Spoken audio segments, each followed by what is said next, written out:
يعتذرون إليكم إذا رجعتم إليهم قل لا تعتذروا لن نؤمن لكم قد نبأنا الله من أخباركم وسيرى الله عملكم ورسوله ثم تردون إلى عالم الغيب والشهادة فينبئكم بما كنتم تعملون سيحلفون بالله لكم إذا انقلبتم إليهم لتعرضوا عنهم فأعرضوا عنهم إنهم رجس ومأواهم جهنم جزاء بما كانوا يكسبون يحلفون لكم لترضوا عنهم فإن ترضوا عنهم فإن الله لا يرضى عن القوم الفاسقين الأعراب أشد كفرا ونفاقا وأجدر ألا يعلموا حدود ما أنزل الله على رسوله والله عليم حكيم ومن الأعراب من يتخذ ما ينفق مغرما ويتربص بكم الدوائر عليهم دائرة السوء والله سميع عليم ومن الأعراب من يؤمن بالله واليوم الآخر ويتخذ ما ينفق قربات عند الله وصلوات الرسول ألا إنها قربة لهم سيدخلهم الله في رحمته إن الله غفور رحيم نحمده ونصلي على رسوله الكريم اما بعد فاعوذ باللہ من الشیطان الرجیم بسم اللہ الرحمن الرحیم رب اشرح لي صدری ويسر لي امری واحلل عقدۃ من لسانی یفقهوا قولی رب زدنی علما اللهم فقهنا في الدین اللهم علمهم الكتاب والحکمہ رب یسر ولا تعسر وتمم لنا بالخیر ربی کا نستعین یا فتاح یا علیم۔ السلام علیکم ورحمۃ اللہ وبرکاتہ۔ 11واں پارہ سورۃ توبہ چل رہی ہے ہماری، جس کے اندر میں سٹارٹنگ آیت آ رہی ہے یعتذرون الیکم اذا رجعتم الیہم قل لا تعتذروا لن نؤمن لکم قد نبأنا اللہ من اخبارکم وسیری اللہ عملکم ورسولہ ثم تردون إلى عالم الغیب والشہادة فینبئکم بما کنتم تعملون۔ جب اے نبی تم ان کے پاس واپس آؤ گے تو وہ تمہارے سامنے معذرت شروع کریں گے، آپ ان سے کہہ دیجئے بہانے نہ بناؤ، ہم تمہاری باتوں کے اوپر یقین نہیں کریں گے کیونکہ اللہ نے ہمیں تمہارے حالات بتلا دیے ہیں اور آئندہ بھی اللہ اور اس کا رسول تمہارے کام دیکھ لیں گے۔ پھر تم ایسی ذات کی طرف لوٹائے جاؤ گے جو کھلے اور چھپے سب حالات جانتا ہے، وہ تمہیں بتا دے گا کہ تم کیا کچھ کرتے رہے۔ جب تم ان کے پاس لوٹ کر آؤ گے تو وہ تمہارے سامنے اللہ کی قسمیں کھائیں گے تاکہ تم ان سے اعراض کرو، سو تم ان سے اعراض ہی کرو کیونکہ وہ ناپاک ہے اور ان کا ٹھکانہ جہنم ہے، یہ ان کاموں کا بدلہ ہے جو وہ کرتے رہے۔ اب عذر کیا تھا؟ منافقین جب غزوہ تبوک پر روانگی ہوئی تو آئے اور آ کر کہتے کہ اللہ کے نبی، انہوں نے ہیلے بہانے بنائے، ہمیں تھوڑی سی رخصت یا مہلت دی جائے۔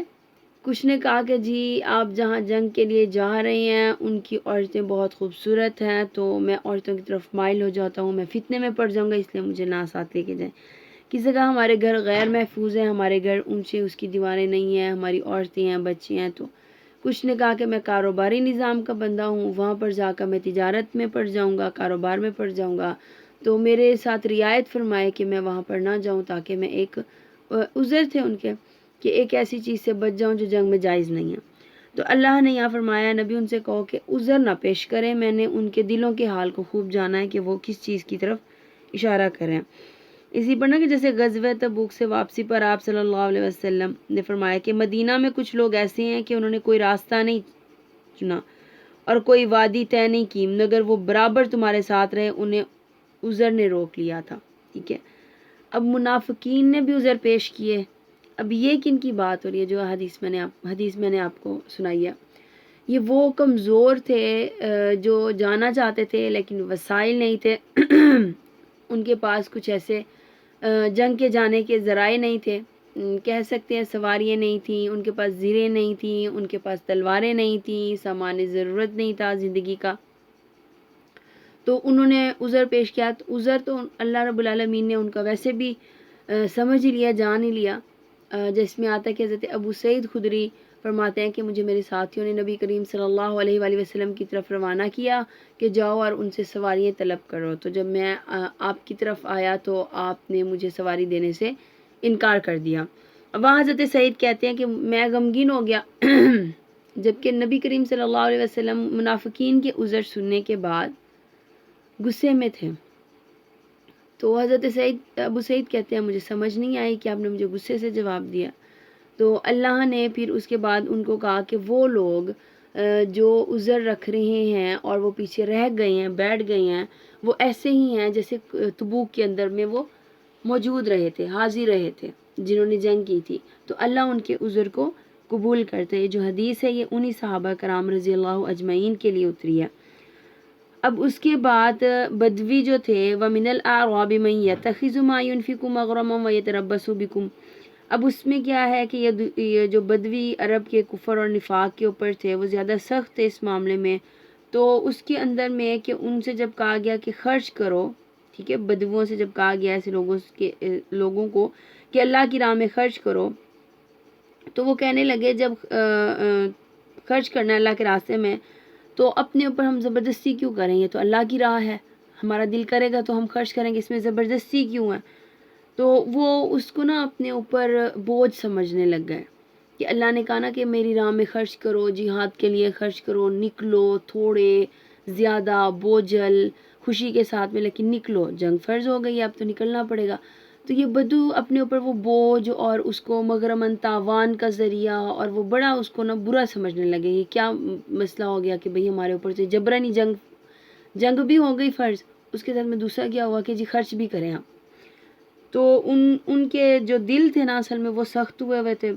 اور اس کے بعد دیکھیں ابھی بھی جو بدو ہوتے ہیں نا، جو دیہاتی ہوتے ہیں، میرے استاد محترم ایک مثال ہمیشہ دیا کرتے تھے کہ جو گاؤں کا رہنے والا انسان ہے نا، وہ ہمیشہ اپنے جانوروں کے ساتھ میں اور چرند پرند کے ساتھ میں اتنا انوالو ہوتا ہے، مٹی کو کھودنا، سخت مٹی کو نرم بنانا، تو وہ مٹی میں رول کے نا تو وہ خود بھی سخت مٹی کی طرح ہو جاتا ہے،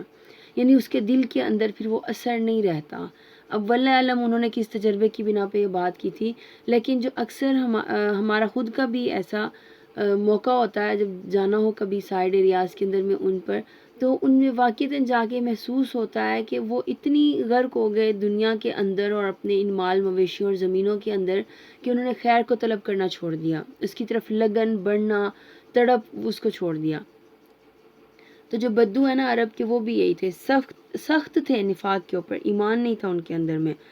تو اسی کے ساتھ میں دیکھیں کہ اللہ رب العالمین اب ان کے پاس سے طلب کیا جا رہا ہے، وہ نہیں دے رہے۔ حدیث ہے، حدیث قدسی کے اندر میں آتا ہے کہ اللہ رب العالمین قیامت کے دن فرمائے گا کہ اے بنی آدم، میں نے تجھ سے کھانا مانگا لیکن تو نے مجھے کھانا نہیں کھلایا۔ وہ کہے گا اے میرے رب، میں تجھے کیسے کھانا کھلاتا، حالانکہ تو رب العالمین ہے،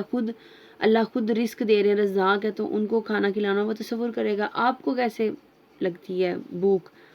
تو اللہ تعالیٰ فرمائے گا کیا تو نہیں جانتا کہ میرے فلاں بندے نے تجھ سے کھانا طلب کیا تھا لیکن تو نے مجھے پانی نہیں پلایا، کھانا نہیں دیا؟ وہ کہے گا میرے رب، میں تجھے کیسے پانی پلاتا؟ اب اس میں دیکھیں کھانا بھی ہو گیا، پانی بھی ہو گیا۔ ایسے ہی اللہ رب العالمین اس کو کہے گا کہ میں تجھ سے مدد طلب کی تھی، میں بیمار تھا تو میری عیادت کو نہیں آیا۔ اللہ رب العالمین خود کو اپنے بندوں میں شمار کریں کہ جی میرے بندے اگر آپ سے طلب کر رہے ہیں، میرے بندے اس مصیبت میں ہیں، تو آپ نے اس کو لازماً دور کرنا ہے ان کی مصیبتوں کو۔ تو بدو جو تھے ان کا رویہ چلیں ہو گیا کہ ان کے پاس علم نہیں تھا، لیکن اکثریت علم والے ہو کے بھی خرچ کرنے پہ نہیں آتے، وہ اس کو تاوان سمجھتے ہیں۔ در حقیقت انسان کے پاس مال وہی بچتا ہے جو اس نے خرچ کر دیا، جو اس نے اللہ کی راہ میں دے دیا، بچتا وہی ہے، کیونکہ اس دیے ہوئے کا کوئی حساب نہیں ہے۔ لیکن جو اپنی ذات پر خرچ کیا جا رہا ہے جتنا بھی ہو، وہ ایک ایک پائی کا ہم نے حساب دینا کھڑے ہو کے۔ اسی طرح کسی کو تحفے تحائف دے دیں گے، وہ چاہے آپ لاکھوں کے بھی دے دیں، وہاں پر بھی وہ طلب اور وہ سوال نہیں کیا جائے گا، لیکن اپنی جان پہ جو ہم خرچ کریں گے اس کے متعلق اللہ ہم سے ایک ایک چیز کے متعلق سوال کرے گا۔ تو وہی کہ اللہ کی راہ میں خرچ کرنے سے اللہ کے دین کو فروغ ملتا ہے، کوئی بھی کسی بھی جگہ پہ آپ کو لگ رہا ہے کہ ہاں یہ ضرورت ہے یہاں پر اللہ کے دین کی، اس کی سربلندی کی، وہاں پہ ہمیں خرچ کرنا چاہیے، فوراً خرچ کریں، ترغیب دے رہے ہیں۔ ورنہ اللہ نے مثال یہ بدوؤں کی نہیں دی، یہ سب کی دی ہیں۔ وہ جو نہیں جانتے، جو عرب کے رہنے والے تھے، ان کو پتہ نہیں تھا، وہ سخت تھے، بدو تھے، وہ سخت تھے، تو وہ در حقیقت یہ آیات اب کے دور میں ہمارے لیے بھی ہیں۔ پھر اس کے بعد جنگ کے احوال آ رہے ہیں کہ منافقین جو تھے بدو اور وہ منافق، وہ زکوٰۃ پہ بھی بہت زیادہ مین میخ نکالنا کہ زکوٰۃ کیوں دیں ہم۔ اس کے بعد اللہ نے پھر ان کو رسوائی کے عذاب سے ڈرایا۔ پھر اس کے بعد بدو مومنوں کا کردار، اب ان میں مومن بھی تھے تو وہ بھی بدو لیکن مومن تھے، ان کے کردار کو بتایا۔ پھر اس کے ساتھ میں اولین مہاجر اور انصار صحابہ، یعنی ان کے ساتھ جتنے بھی تھے، اولین مہاجر تھے یا وہ انصار صحابہ تھے، اللہ نے فرمایا میں ان سے راضی ہو گیا ہوں، جن میں زیادہ تر یہ عشر مبشرہ میں شامل ہوتے ہیں۔ جیسے مردوں میں سب سے پہلے سیدنا ابوبکر ایمان لائے تھے، پھر عورتوں میں سیدہ خدیجہ الصغریٰ، پھر لڑکوں میں سیدنا علی، غلاموں میں سیدنا زید بن حارثہ، اور ان کے علاوہ سیدنا ابوبکر کے باقی گھر والے بھی جو ہیں اہل و عیال وہ۔ پھر حضرت ابوبکر، سیدنا ابوبکر کی ہی ترغیب سے جو ہیں وہ باقی صحابہ بھی مان لائے تھے، جن میں سیدنا عثمان، حضرت زبیر بن عوام، سیدنا عبد الرحمن بن عوف، سعد بن ابی وقاص، سیدنا طلحہ، اور ان کے علاوہ بہت سے مہاجرین اور انصار بھی جو تھے وہ ایمان لائے تھے۔ تو اللہ انصار میں سابقون الاولین میں جو ہے نا وہ 5 اشخاص کو کاؤنٹ کر رہے ہیں، اور وہ کون ہے؟ جو لیلۃ العقبہ کے اندر میں پہلی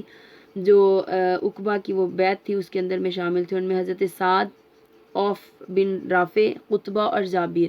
پھر جنہوں نے دوسری دفعہ عقبہ میں بیعت کی وہ 12 اشخاص تھے۔ تو یہاں پر دیکھیں اللہ رب العالمین، اور تیسری عقبہ میں کتنے لوگ تھے؟ 70 اشخاص نے بیعت کی تھی۔ تو یہ سب کے سب ہجرت نبوی سے پہلے ایمان لائے تھے،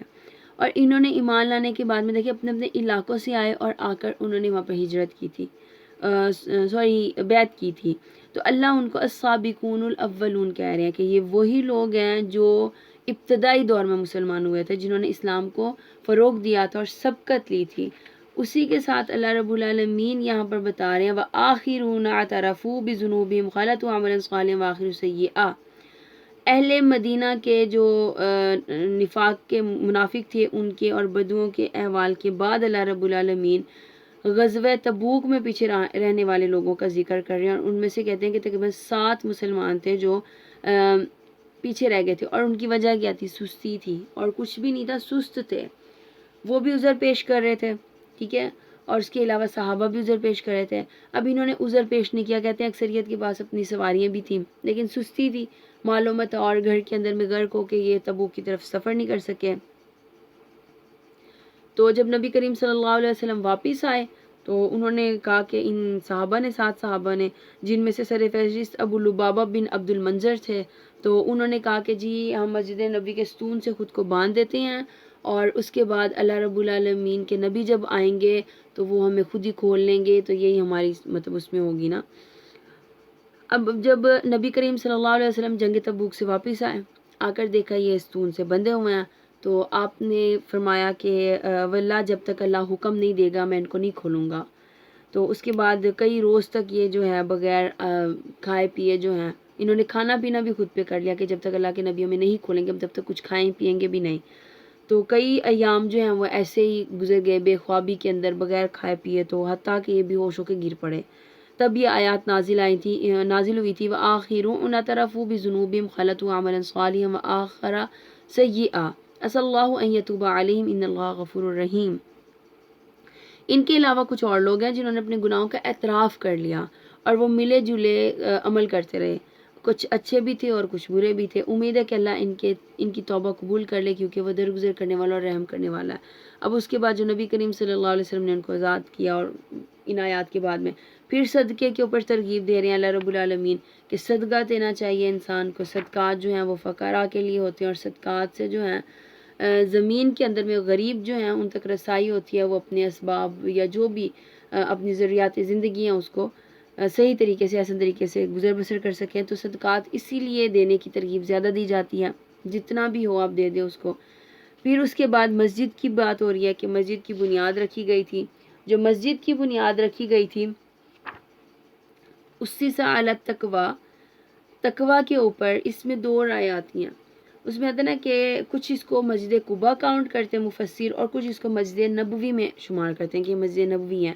جو یہاں میں آپ کو حدیث بتا رہی ہوں اس ریفرنس سے، اس کی وضاحت میں، وہ سیدنا ابو سعید کی حدیث ہے کہ دو آدمیوں نے اس بات کے اوپر جھگڑا کیا کہ وہ کون سی مسجد ہے جس کی پہلے دن ہی سے بنیاد تقویٰ پر رکھی گئی ہے۔ ایک نے کہا وہ مسجد قباء ہے، دوسرے نے کہا وہ رسول اللہ صلی اللہ علیہ وسلم کی مسجد یعنی مسجد نبوی ہے۔ تب آپ صلی اللہ علیہ وسلم نے فرمایا کہ وہ یہی یعنی میری مسجد ہے، مسجد نبوی کا ذکر ہوا۔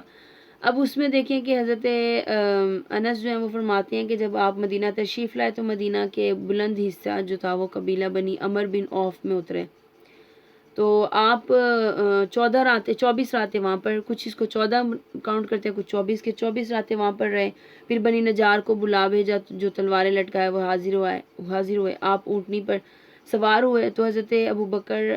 جو تھے انہوں نے آپ کی اس اونٹنی کی کیل پکڑی ہوئی تھی۔ بنی نجار کے سردار جو تھے وہ آپ کے ارد گرد تھے۔ یہاں سے چل کر آپ ابو ایوب انصاری کے گھر پر اترے۔ آپ کو یہ بات پسند تھی کہ جہاں نماز کا وقت آئے وہیں نماز پڑھ لیں، تو اس کے بعد آپ نے بکریوں کے باڑے میں نماز ادا کی، جو باڑا بنا ہوا تھا وہاں پر۔ تو اس کے بعد آپ نے تعمیر مسجد کا حکم دیا کہ اب مسجد کی تعمیر شروع کی جائے۔ تو بنی نجار کے سرداروں کو بلا بھیجا اور فرمایا تم اپنے اس باغ کی قیمت مجھ سے طے کر لو۔ وہ اس مسجد کے احاطے میں ایک باغ آ رہا تھا،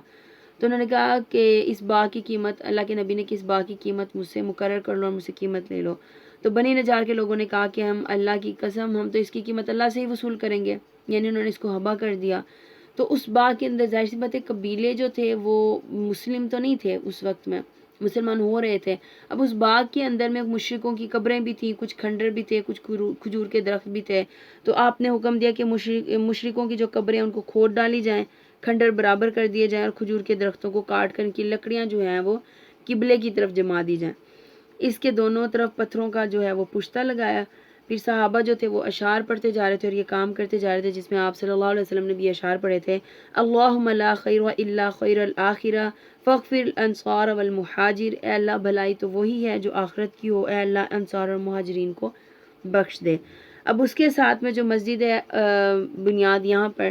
اس کی اسی سا بنیاد ہو علی شفا جروف فنہار،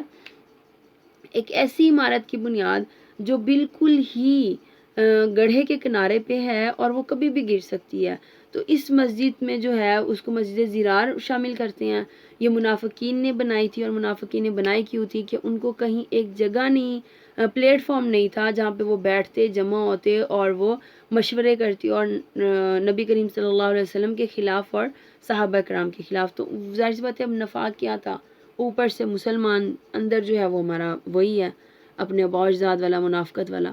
تو اب بظاہر اب کہیں جمع ہو کے بیٹھیں اور وہاں پر ہم مشورے کریں کہ مومنین کو شکست کیسے دیں گے، فلاں سے ملیں گے کیسے، منافقت کا وہ سمپل الفاظ میں اس کو غداری والا کام بھی کہہ سکتے ہیں۔ تو انہوں نے یہ حل نکالا کہ جی ایک مسجد بنائی جاتی ہے، اس کے اندر میں نبی کریم صلی اللہ علیہ وسلم سے کہیں گے کہ آپ آئیں اور نوافل ادا کر دیں۔ وہ آئیں گے اور نفل ادا کریں گے تو لوگوں کو لگے گا یہ مسجد جو ہے جس کے اندر اللہ کے نبی کے پاؤں پڑے ہیں، یہ مسجد بالکل ٹھیک ہے، درست ہے، تو وہاں بیٹھ کر ہم اپنے ان معاملات کے جو ہے وہ مشورے کیا کریں گے۔ اب اس پر کہتے ہیں حضرت عمر رضی اللہ عنہ نے جو ہے وہ بتا دیا کہ جی آپ نے نہیں جانا اس مسجد میں، اللہ کے نبی وہ تو منافقین کی ہے۔ تو نبی کریم صلی اللہ علیہ وسلم نے نہیں مانی ان کی بات، تو اللہ یہاں پر پھر وہ آیت لے کے آیا۔ 6 مقامات قرآن کریم کے اندر ایسے ہیں جس کی تائید کی گئی ہے حضرت عمر کی بات پر کہ عمر درست کہہ رہے تھے۔ اب اس میں ہوا کہ نبی کریم صلی اللہ علیہ وسلم کو ساتھ میں یہ بھی کہ وہاں پر کھڑے نہیں ہونا، اور اس مسجد کو گرانے کا آرڈر بھی دیا گیا۔ دنیا کی یہ واحد مسجد تھی جس کو نبی کریم صلی اللہ علیہ وسلم کے پاس حکم آیا کہ اللہ کے نبی آپ جائیں اور اس مسجد کی گرا دیں،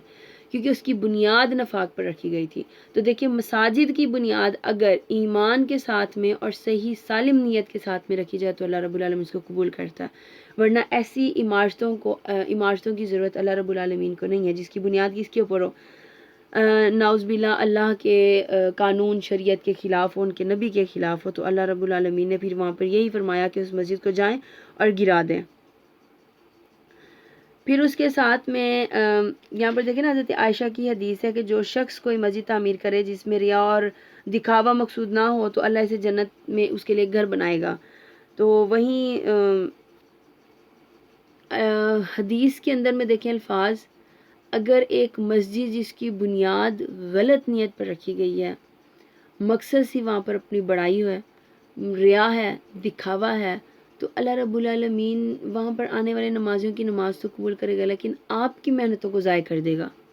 وہاں جتنا آپ نے پیسہ لگایا، جتنی آپ نے محنت کی، جتنا آپ نے بھاگ دوڑ کی، وہ سب کے سب ضائع ہو گئے، صرف ریا۔ اللہ بارہا مقام میں قرآن کریم کے اندر فرما رہے ہیں کہ جی ریا نہیں کرنا، صدقہ دو، احسان نہیں جتاؤ، دکھاوا نہیں کرو، ٹھیک ہے؟ اللہ کی راہ میں کچھ خرچ کر رہے ہو، اسے لوگوں کے درمیان میں مت سناؤ، یہ اللہ کی راہ ہے۔ حل کا سر عند اللہ، ہے تمہارے پاس کوئی ایسے چھپے ہوئے صدقے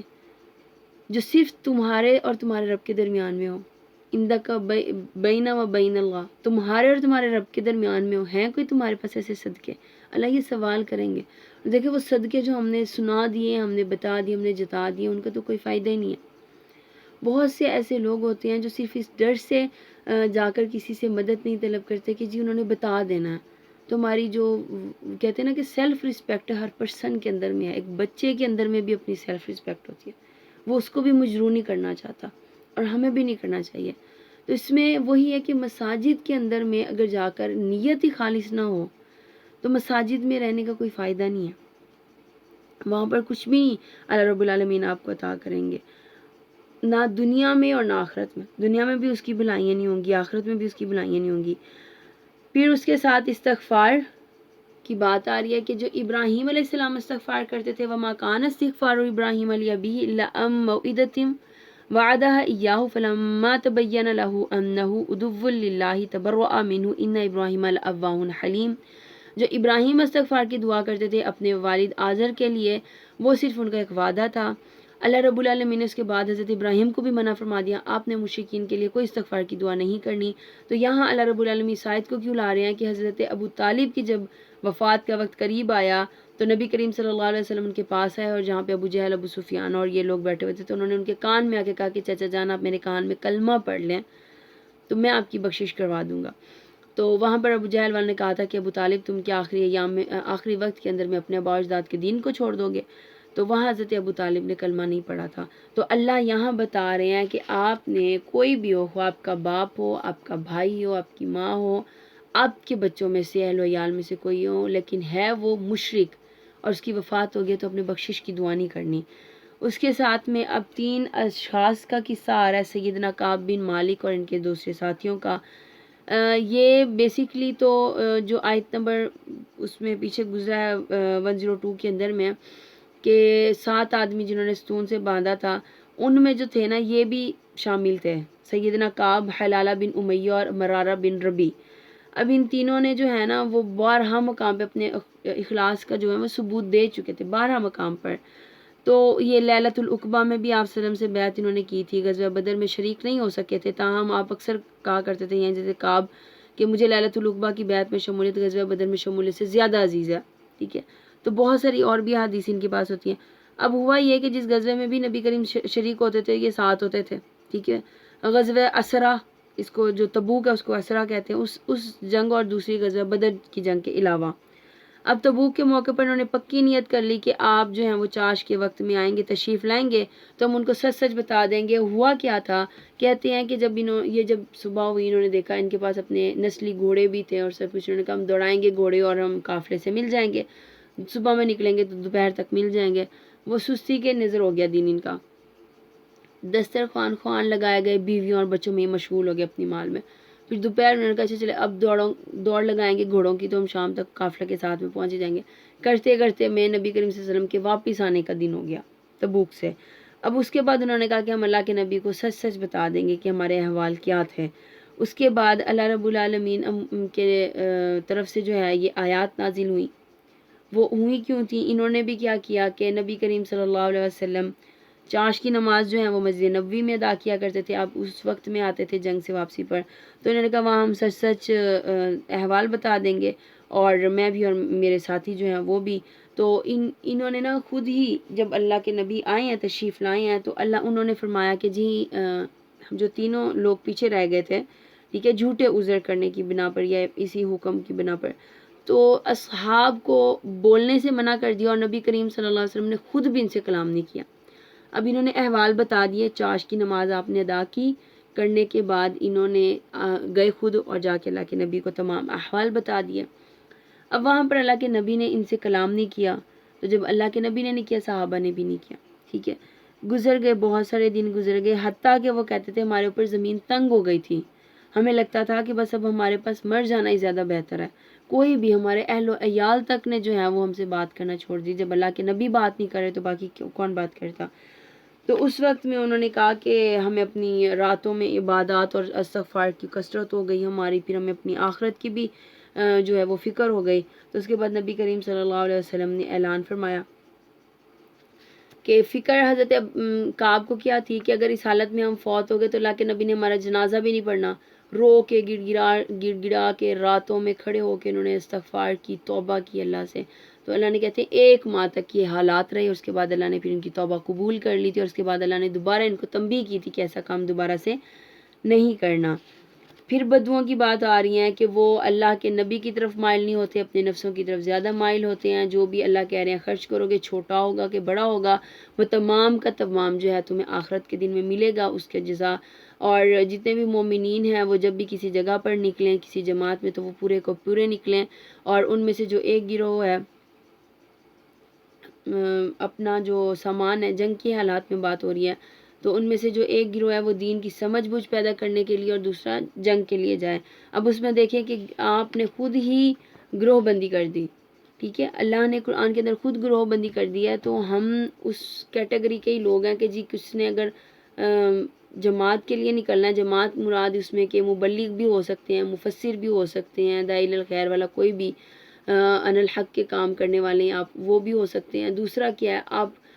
آرمی کے اندر میں، فوج کے دستوں کے اندر میں شامل ہو سکتے ہیں، کسی بھی لحاظ سے جو ملکی سطح کے اوپر آپ اپنی خدمات کو پیش کر سکتے ہیں کہ جنگ کے حالات ہو تو ہم جنگ بھی کر سکیں۔ تو یہاں پر بھی گروہ بنانے کا یہی مقصد تھا، ایک گروہ جو ہے وہ نکلے، جماعت میں سمجھ بوجھ پیدا کرے، دین کے کاموں کے اندر لوگوں کو انوالو کرے۔ دوسری جماعت کیا کرے، وہ صرف جنگی احوال کے اندر میں رہے۔ پھر اسی کے ساتھ سورہ یونس ہے ہماری، سورہ یونس کا جو مضمون ہے وہ نبی کریم صلی اللہ علیہ وسلم کے اوپر سے یہ آ رہا ہے کہ وہ مشرکین عرب جو تھے آپ صلی اللہ علیہ وسلم کو نعوذ باللہ جادوگر کہا کرتے تھے کہ محمد جادوگر ہے، وہ جادو کے زور کے اوپر جو ہے وہ بھائیوں کو لڑوا دیتا ہے، لوگوں کو لڑوا دیتا ہے۔ تو وہ وہاں پر اللہ نے کہا کہ وہ جادوگر کیسے ہو سکتے ہیں،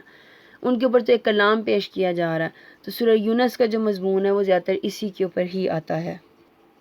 بسم اللہ الرحمن الرحیم۔ ألف لام را تلك آيات الكتاب الحكيم أكان للناس عجبا أن أوحينا إلى رجل منهم أن أنذر الناس وبشر الذين آمنوا أن لهم قدم صدق عند ربهم قال الكافرون إن هذا لساحر مبين إن ربكم الله الذي خلق السماوات والأرض في 6 أيام ثم استوى على العرش يدبر الأمر ما من شفيع إلا من بعد إذنه ذلكم الله ربكم فاعبدوه أفلا تذكرون إليه مرجعكم جميعا وعد الله حقا إنه يبدأ الخلق ثم يعيده ليجزي الذين آمنوا وعملوا الصالحات بالقسط والذين كفروا لهم شراب من حميم وعذاب أليم بما كانوا يكفرون۔ بسم اللہ الرحمن الرحیم۔ الف لام را، یہ اس کتاب کی آیات ہیں جو حکمت و دانش سے لبریز ہے۔ کیا لوگوں کے لیے یہ عجیب بات ہو گئی ہے کہ ہم نے خود انہی میں سے ایک آدمی کو اشارہ کیا جو غفلت میں پڑے ہوئے تھے، لوگوں کو چکا دے اور جو مان لے ان کو خوشخبری دے کہ ان کے لیے رب کے پاس سچی عزت اور سرفرازی ہے، کہ یہی وہ بات ہے جس کے اوپر وہ منکر ہیں، انکار کرتے ہیں۔ کہا یہ شخص تو کھلا جادوگر ہے۔ حقیقت یہ ہے کہ تمہارا رب وہی ہے جس نے آسمانوں اور زمین کو 6 دنوں میں پیدا کیا، پھر عرش پر مستوی ہوا، پھر کائنات کا انتظام چلا آ رہا ہے، کوئی شفاعت کرنے والا نہیں اللہ یہ کہ اس کی اجازت کے بعد شفاعت کرے، یہی اللہ تمہارا رب ہے، لہٰذا تم اسی کی عبادت کرو، پھر کیا تم ہوش میں نہیں آؤ گے؟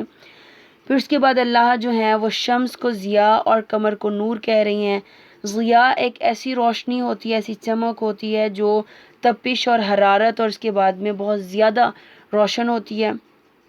اور جو نور ہے وہ ٹھنڈک والی روشنی ہوتی ہے۔ تو اللہ نے یہاں پر جو سورج کو اجالا بنایا تو اس کے اندر میں حرارت بھی رکھی، تپش بھی رکھی اور سرخی بھی رکھی اس کے اندر میں، لیکن جو اللہ نے قمر کو نور بنایا تو اس کی منازل گھٹتی بھی ہیں، مطلب کہ مقرر تاریخ سے وہ کم بھی ہوتی ہیں۔ نبی کریم صلی اللہ علیہ وسلم کی حدیث کے مطابق کہ وہ کھجور کی سوکھی ہوئی ٹہنی کی طرح کا ہو جاتا ہے، شاخ کی طرح، تو اس کے بعد وہ پھر سے دوبارہ اپنی اصل حالت میں بھی آتا ہے۔ پھر اس کے اندر ایک روشنی ہے جو ٹھنڈک کا احساس دلاتی ہے، ایک سفیدی ہے۔ تو ضیاء اور نور جو ہے وہ قمر کو اس لیے کہا گیا۔ پھر اس کے بعد اللہ رب العالمین فرماتے ہیں کہ جو دنیا کی زندگی کے اوپر راضی ہو گئے ہیں اور ہماری آیات سے اور ہماری نشانیوں سے غافل ہیں، تو ہم نے ایسے لوگوں کے لیے جہنم کو ٹھکانہ بنایا ہوا ہے، وہ اسی کے اندر میں رہیں گے۔ پھر اسی کے ساتھ ان کے اندر کی جو صدا ہوگی، یعنی جہنم کے اندر میں ان کی صدا ہوگی جہنمیوں کی۔ پھر دیکھیں کہ وہاں پر جو اوٹ بنا دی جائے گی جہنم کے اور جنت کے درمیان میں، ایک باڑ ہوگی، یا سمپل الفاظ میں اس کو کہتے ہیں شیشے کا جو ہے نا وہ ایک دیوار ہو جائے گی، ٹھیک ہے، گلاس وال لگ جائے گی۔ اب اس میں کیا ہوگا، جو جہنمی ہوں گے وہ جنتیوں کو عیش والی زندگی گزارتے ہوئے دیکھ رہے ہوں گے اور وہ حسرت کر رہے ہوں گے، اور جنتی جو ہیں وہ اپنے بھائی بہن جو بھی ان کے جہنمی ہوں گے وہ ان کو دیکھ رہے ہوں گے اور وہ حسد کر رہے ہوں گے، ٹھیک ہے۔ اب جنتیوں کے پاس جو نعمتیں ہیں ان میں ان کے پاس پھل بھی ہیں، دو اقسام کے پھل ہوں گے، ان کے خوش ذائقہ ہوں گے، ان کے پاس میں نہریں ہوں گی، باغات ہوں گے۔ اب جہنمیوں کے پاس یہ لاس پاراس کے اندر میں اللہ کہتے ہیں کہ ان کو کھولتا ہوا پانی پیپ، اور ان کے مطلب جو ان کے اپنے بدن میں سے وہ غلاظت نکلے میں ان کو وہی پینے کو دوں گا۔ اب اس میں اللہ رب العالمین دے کیا رہے ہیں صدا، کہ وہاں پر ان کی دعواہم فیہا سبحانک اللہم وتحیتہم فیہا سلام وآخر دعواہم ان الحمد للہ رب العالمین۔ وہاں ان کی صدا یہ ہوگی کہ پاک ہے تو اے رب، ان کی دعا یہ ہوگی کہ سلامتی ہو، ان کی ہر بات کا خاتمہ اس پر ہوگا کہ ساری تعریف اللہ رب العالمین کے لیے۔ اور اس کی ان بات کا خاتمہ کیوں ہوگا کہ ساری تعریف اللہ رب العالمین کے لیے، کیونکہ دنیا میں انہوں نے شکر گزاری کے ساتھ زندگی بسر کیا۔ جنت اسی کی ہے جو دنیا میں مشکلات اور مصائب کے ساتھ صبر اور شکر کے ساتھ زندگی گزارتا رہے۔ مصائب بھی ہیں اللہ رب العالمین کی جانب سے، مشکلات بھی اللہ رب العالمین کی جانب سے ہیں، خوشحالیاں بھی ہیں اللہ رب العالمین کی جانب سے ہیں، نہ حسد ہے نہ حسرت ہے، ٹھیک ہے، اور اللہ کے اوپر تقویٰ ہے، اللہ کی رضا ہے، یہی اصل ہے ہمارے پاس، جس میں نبی کریم صلی اللہ علیہ وسلم کی دعا کو کثرت سے پڑھا کریں، ربنا آتنا فی الدنیا حسنۃ وفی الآخرۃ حسنۃ وقنا عذاب النار۔ دنیا میں بھی بلائیاں دے، آخرت میں بھی بلائیاں دے، جہنم کے عذاب سے بچا دے، اور یہی ہمارے لیے بہت ہے۔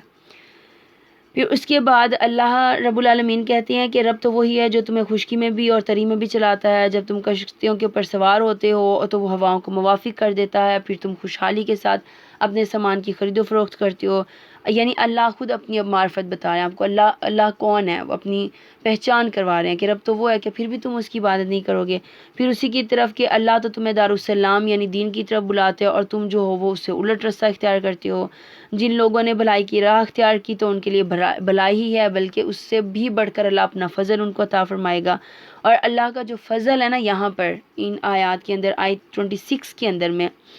وہ اللہ کا فضل، اللہ کا دیدار ہے، کہ سیدنا ابو ہریرہ کی حدیث ہے،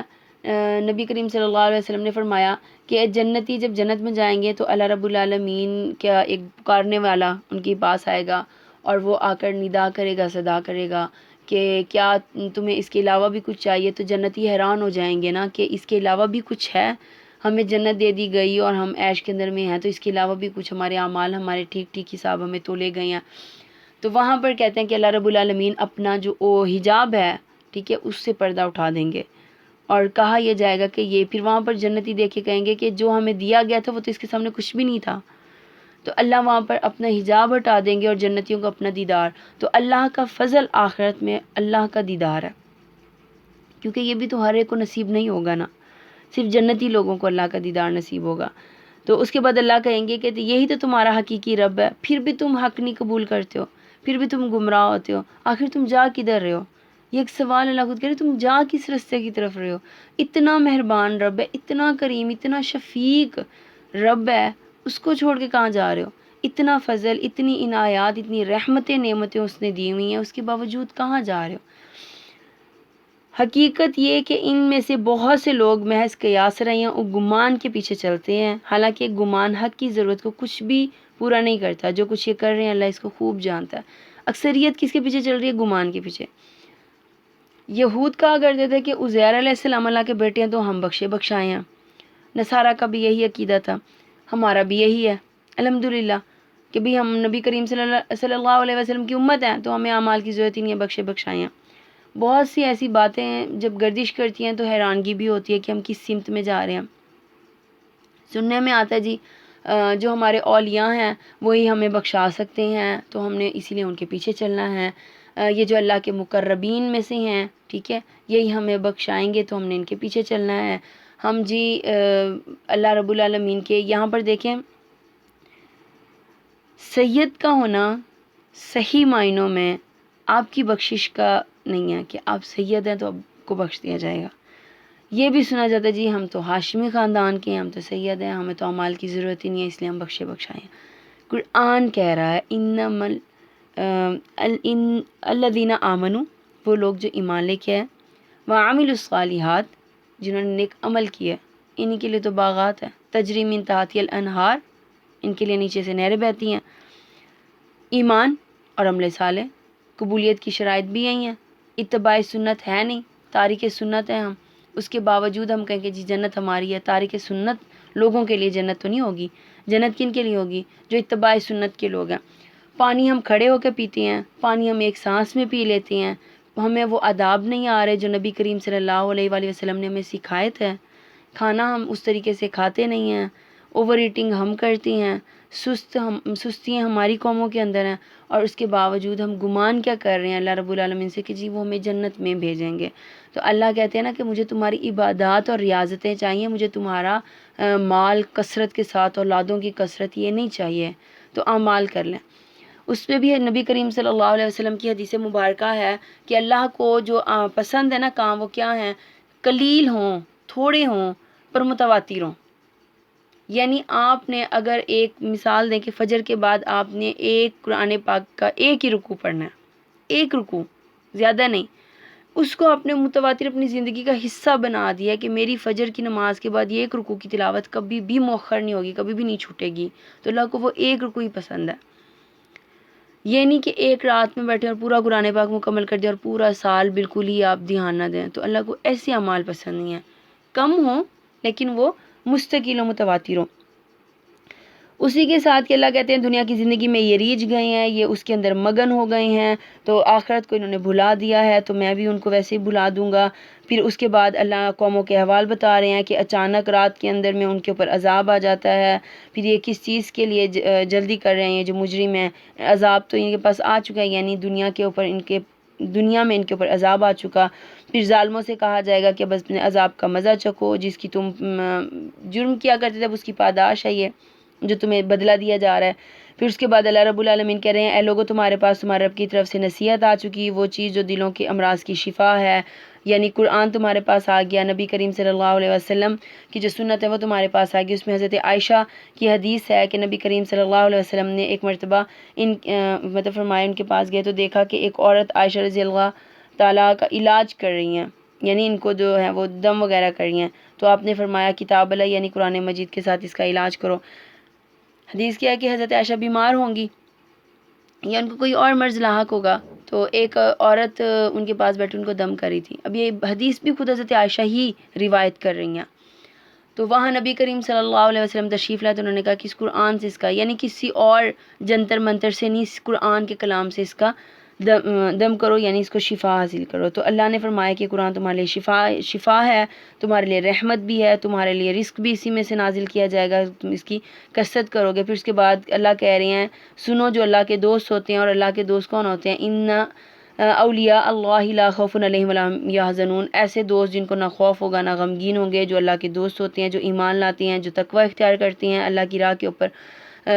ہر لمحہ بیمار بھی ہوتے ہیں، صحت مند بھی ہیں، مشکلات بھی ہیں، تنگیں بھی ہیں، پھر بھی وہ جو اللہ کے رستے پر چلنے کے کام ہے وہ اس کو متواتر کرتے رہتے ہیں۔ پھر اسی کے ساتھ اللہ رب العالمین فرما رہے ہیں کہ آگار ہو آسمانوں کے بسنے والے ہوں یا زمین کے سب اللہ کی مخلوق ہیں، اور جو اللہ تعالیٰ کے سوا کچھ اپنے اوپر خود ساختہ شریکوں کو پکارتے ہیں تو وہ نیرے گمان یعنی محض گمان میں ہیں، ان کے یہ پیروکار جو ہیں وہ ان کو کچھ بھی نہیں دے سکتے۔ اب دیکھیں کہ یہ جو ان کے پیروکار ہیں، جس کو یہ مان رہے ہیں، جس کو یہ پکار رہے ہیں، وہ کچھ بھی نہیں دے سکتے، وہ تو خود محتاج ہیں۔ اللہ فرماتے ہیں ان کے کان ہیں، موجود ہوتی ہیں نا انسان کا۔ ایک میت کو تصور کر لیں، آپ کے گھر میں اکثریت کی گھروں کے اندر میں یا باہر کبھی ایسا جانا ہوتا ہے تو ڈیتھ دیکھی ہوگی آپ نے، اس کے اندر میں دیکھیں مردے کی حالت کیا ہوتی ہے، وہ سن نہیں سکتا، وہ سمجھ نہیں سکتا، وہ بول نہیں سکتا، وہ دیکھ نہیں سکتا، بالکل سٹل ہوتا ہے۔ تو اللہ رب العالمین فرماتے ہیں کہ وہ بھی تو قبور والے ہیں یا وہ بت ہیں، وہ بھی تو ایسے ہی ہیں، وہ نہ سنتی ہیں نہ سمجھتی ہیں نہ کچھ بھی، تم نے پھر اس کو بھی ان کو جو ہے وہ اپنے رب کے برابر میں شریک بنا دیا۔ پھر اس کے بعد اللہ رب العالمین کہتے ہیں کہ جو مفسد ہوتے ہیں نا، میں خود ہی ان کے رستوں کو خراب کر دیتا ہوں، وہ ہمیشہ فساد پھیلاتے ہیں، تو وہ اپنے کاموں سے سدھرنے والے نہیں ہیں، اس لیے میں ان کو اپنے دین سے ہی تھوڑا سا پھیر دیتا ہوں۔ پھر اللہ اپنے جو نافرمان لوگ ہوتے ہیں ان کے پاس حق کو برابر پہنچا دیتے ہیں، جو تو مان جاتے ہیں، جھک جاتے ہیں، اللہ رب العالمین فرماتے ہیں حق کو پہچان جاتے ہیں تو ان کے لیے بشارتے ہیں، جو اکڑے رہتے ہیں، اڑے رہتے ہیں، ان کے لیے پھر جہنم کی وعیدیں ہی ہیں۔ پھر اس کے بعد اللہ رب العالمین فرما رہے ہیں موسیٰ علیہ السلام کا قصہ، کہ موسیٰ علیہ السلام نے اپنی قوم سے کہا تھا کہ اگر تم واقعی اللہ کے اوپر ایمان اور توکل رکھتے ہو تو پھر اسی کی ذات پہ بھروسہ کرو۔ جب نے کہا تھا نا کہ فرعون پیچھے آ گیا ہمارے، تو موسیٰ نے تو ہمیں نہ آگے کا چھوڑا، آگے دریا ہے، پیچھے فرعون ہے، نہ ہم ادھر کے رہے نہ ہم ادھر کے رہے۔ تو اس کے بعد اللہ نے کہا کہ جی دریا عصا مارے، دریا پھاڑا جائے گا، دریا پھاڑا گیا، بنی اسرائیل چلی گئی ہے، وہاں پہ جا کے وہ پناہ گزی ہوئی ہے، پیچھے سے فرعون آیا، غرق ہو گیا۔ تو اللہ رب العالمین یہاں پہ فرما رہے ہیں کہ اگر تو تم واقعی اللہ کے اوپر ایمان رکھتے ہو تو اسی کی ذات پہ بھروسہ رکھو، راستے وہ خود ہی بنا دے گا۔ پھر اس کے بعد سرداروں کے اور فرعون کے بھٹکنے کی وجہ بتائی جا رہی ہے کہ انہوں نے دنیا کے اوپر اپنی انویسٹمنٹ جو تھی دنیا پہ کر دی، اس کی زینت اور اس کی محبت اختیار کر لی، تو اللہ نے کہا کہ ان کو بھی میں نے بھٹکا دیا۔ پھر اس کے بعد ان کو عبرت ناک سزا، دیکھیں کہ ابھی تک عبرت ہے۔ اللہ رب العالمین فرماتے ہیں کہ جو ایسے بد لوگ ہوتے ہیں نا، اس کے اوپر جب ان کی موت ہوتی ہے تو نہ ان پہ زمین روتا ہے نہ آسمان روتا ہے، ٹھیک ہے۔ حدیث میں ہے کہ جب کوئی نیک انسان اس دنیا سے رخصت ہوتا ہے تو جو زمین ہے نا وہ گڑ گڑاتی ہے، روتی ہے، آہوزاری کرتی ہے کہ میرے اوپر چلنے والے قدم ختم ہو گئے،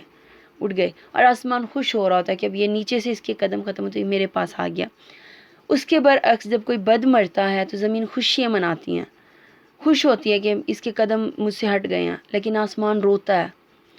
یہ زمین سے اٹھ کے میرے پاس آ گیا۔ تو فرعون کے بارے میں آتا ہے کہ جب وہ مرا تھا یا اس کے سردار مرے تھے تو نہ زمین روئی تھی نہ آسمان رویا تھا، کسی کو اس کے مرنے کا مطلب کوئی سروکار ہی نہیں تھا، وہ مر گیا اللہ کی نافرمانی پہ۔ اور عبرت دیکھیں اس کی کہ ہر سال جو اس کی لاش کے ساتھ میں کیا جاتا ہے وہ بھی سب کو ہی پتہ ہوگا، ماس اور اس کا گوشت جو آ جاتا ہے پھر اس کو اتارا جاتا ہے، پھر اس کو اثر نہ ہو، پھر اللہ عبرت بنا رہے ہیں اس کو دنیا کے اندر میں۔ اور قرآن میں ایک مقام پہ اللہ کہتے ہیں میں صبح اور شام اسے اور اس کے سرداروں کو جو اس کا لشکر تھا ان کو آگ پہ پیش کرتا ہوں، اسے بتاتا ہوں کہ تمہارا انجام یہ ہوگا۔ اللہ رب العالمین ہمیں بھی جہنم کے اس گڑھوں کے اندر میں اس کی تپش سے بھی دور رکھیں، اس سے نجات عطا فرمائیں۔ پھر اس کے بعد اللہ رب العالمین فرماتے ہیں کہ جب کسی قوم کے اوپر میں عذاب لے کے آتا ہوں تو پھر میں ان میں سے کسی کو بھی مہلت نہیں دیتا۔ بعض کا ایسا ہوتا ہے کہ ایک گروہ جو نہیں غلط کام کر رہا وہ بھی پس جاتا ہے درمیان میں، وجہ کیا ہوتی ہے؟ کیونکہ وہ خاموشی اختیار کرتے ہیں، وہ بتاتے نہیں ہیں، روکتے نہیں ہیں۔ اب وہ کام نہیں کر رہے، ٹھیک ہے، ان کا یہ کام نہ کرنا تو ایک الگ چیز ہوگی، ان کا اصل کام کیا تھا؟ جو کام کر رہے ہیں غلط ان کو روکنا، ان کو بھی آپ نے روکنا۔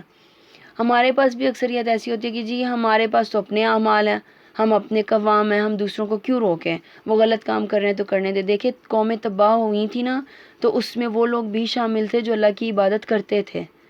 متقی پرہیزگاروں کو جو نبیوں میں سے لے کے گئے اللہ لے گئے۔ اب موسیٰ علیہ السلام کی قوم کے اندر کے بھی 3 لوگ بنے تھے، ایک سامری کے ساتھ کھڑے ہو کے انہوں نے بچڑا بنا دیا تھا، ایک وہ لوگ تھے جنہوں نے نہ روکا ان کو نہ ان کا ساتھ دیا، ایک وہ جماعتی جنہوں نے ان کو منع کیا، روکا، جو حضرت ہارون علیہ السلام کے ساتھ میں تھے۔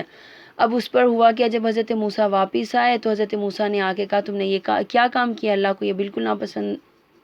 پسند نہیں آیا، ناپسند کیا اللہ نے۔ پھر اس کے بعد اللہ نے حکم دیا موسیٰ اب اپنی قوم سے کہو وہ جماعت بھی جو بالکل خاموش بیٹھی رہی تھی وہ بھی ان کے ساتھ ہی شامل ہیں جو بنا رہے تھے، یعنی سامری کی جماعت کے ساتھ ہیں خاموشی اختیار کرنے والے۔ اب جنہوں نے ان کو روکا تھا ان بھائیوں سے کہو اپنے ان بھائیوں کو قتل کریں۔ اب دیکھیں کتنی بڑی سزا کہ اللہ نے روکنے والوں کو، جنہوں نے روکا تھا اس کام سے، ان کو حکم دیا کہ جی آپ جو خاموش بیٹھے ہوئے تھے ان کو بھی، اور جنہوں نے بچڑا بنایا تھا ان کو بھی اب قتل کریں، یعنی اپنے بھائیوں کو، اپنے نفوس کو قتل کرو۔ پھر اسی کے ساتھ اللہ رب العالمین کہتے ہیں کہ اللہ کو چھوڑ کر کسی ایسی ہستی کو نہیں پکارنا جو آپ کو نہ فائدہ دے سکتی ہے نہ نقصان دے سکتی ہے، اور جب بھی کوئی مصیبت آتی ہے، کوئی بھی مصیبت آپ کے اوپر آتی ہے تو وہ ان کو ٹال نہیں سکتے، وہ ٹالنے والی ذات اللہ کی ہے۔ پھر اینڈ پہ 108 کے اندر اللہ فرما رہے ہیں، اے محمد کہہ دیجئے ان لوگوں سے تمہارے پاس تمہارے رب کی طرف سے حق آ چکا، اب جو سیدھی راہ اختیار کرے اس کی راہ روئی کے لیے مفید ہے، اور جو گمراہ ہے اس کی گمراہی ہی اس کے لیے تباہ کن ہے، اور میں تمہارے اوپر حوالہ دار نہیں ہوں۔ یعنی نبی کریم صلی اللہ علیہ وسلم کو بھی کہا جا رہا ہے، اے نبی آپ نے لوگوں کو بتانا ہے، اگر وہ آ رہے ہیں تو ٹھیک ہے، اگر وہ نہیں آ رہے تو آپ ان کے اوپر قوام نہیں ہیں، آپ سے ان کے متعلق وہ سوال نہیں کیے جائیں گے کہ جی یہ کیوں نہیں آئے تھے، اور آپ نے جیسے کل ہی ایک بات ہوئی کہ میرا جو کام ہے، مجھ سے میری غلطی نہیں ہے کہ لوگ نہیں آ رہے، میرا کام ہے بتانا، میں بتا رہی ہوں، ٹھیک ہے، اس میں میرا قصور نہیں ہے کہ لوگ نہیں آ رہے، لوگوں کے اندر میں وہ خیر نہیں ہے، وہ خود نہیں چلنا چاہ رہے رستے پر، چلتے بھی ہیں تو وہ پھر ڈگمگا آ جاتے ہیں، آنا چاہتے تو نہیں آتے۔ بہت خوشی ہوتی ہے بعض اوقات ایسے بزرگوں کو دیکھ کر جن میں لگن اور تڑپ ہوتی ہے، عمر گزر گئی ہے، ہمیں پتہ نہیں تھا علم کا، ہمارے آس پاس میں کوئی ایسا سورس بھی نہیں تھا، زیادہ تر جو ہوتا ہے وہ زیادہ چک میں اور بستیوں کی طرف سفر ہوتا ہے، تو ان میں سے بھی یہی کہ بزرگ جب اس طرف آتے ہیں نا تو وہ روتے ہیں، آنسو بہہ رہے ہوتے ہیں ان کے، تو اللہ رب العالمین کو وہی آنسو پسند ہے۔ اللہ تعالیٰ اسی کے ساتھ ہمیں بھی اپنے دین کے اوپر استقامت عطا فرمائے۔ وآخر دعوانا ان الحمد للہ رب العالمین، سبحانک اللہم وبحمدک، نشہد ان لا الہ الا انت، نستغفرک ونتوب الیک۔ السلام علیکم ورحمۃ اللہ وبرکاتہ۔ ربنا تقبل منا انک انت السمیع العلیم وتب علینا انک انت التواب الرحیم۔